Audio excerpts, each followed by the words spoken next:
Ke domestik sekarang, rencana pemerintah untuk menurunkan bunga fasilitas likuiditas pembiayaan perumahan atau FLPP tidak hanya menguntungkan para debitur, namun juga bank penyelenggara FLPP. Derasnya pengucuran kredit perumahan juga membuat sekuritasi aset perumahan semakin marak di pasar modal.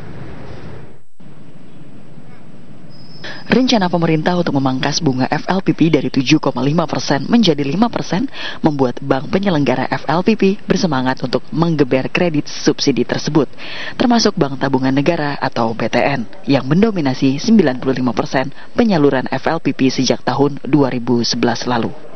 Sejak tahun 1976 hingga November 2014, pengucuran kredit subsidi di BTN berkontribusi mencapai 46,8% dari total kredit sebesar 120,99 triliun rupiah.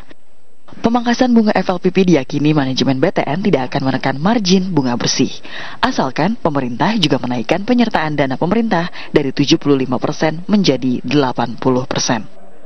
Pengkajian daripada berapa komposisi likuiditasnya, berapa persen yang sedang dikaji, itu pasti akan memberikan peningkatan NIM oleh BTN, walaupun misalnya bunganya turun, karena yang turun adalah kredit KPR yang akan datang, yang 1 juta, yang subsidi tetap, sedangkan produk kita tidak semuanya kredit subsidi.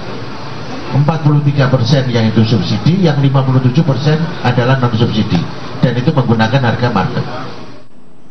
Tahun ini BTN menargetkan kenaikan pembiayaan sebesar 10 triliun rupiah menjadi 125 triliun rupiah yang berasal dari proyeksi pertumbuhan kredit antara 17 hingga 18%. Target tersebut belum memperhitungkan rencana pembangunan 1 juta rumah oleh pemerintah.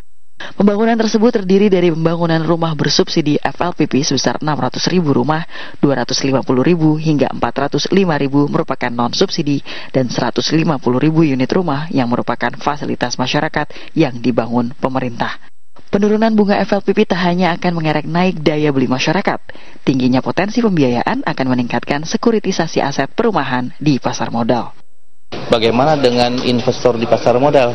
Ini ada juga momentum, wah, dia bisa memilah saham-saham mana yang potensi kira-kira. Kalau sekarang kan memang belum kelihatan. Perjalanan ini menjadi ke sana kan masih membutuhkan waktu. Nah, waktu inilah yang saya pikir mulai dari sekarang investor tuh sudah mulai melihat dari sisi fundamental. Backlog perumahan di Indonesia menurut Badan Pusat Statistik sebesar 13,6 juta unit.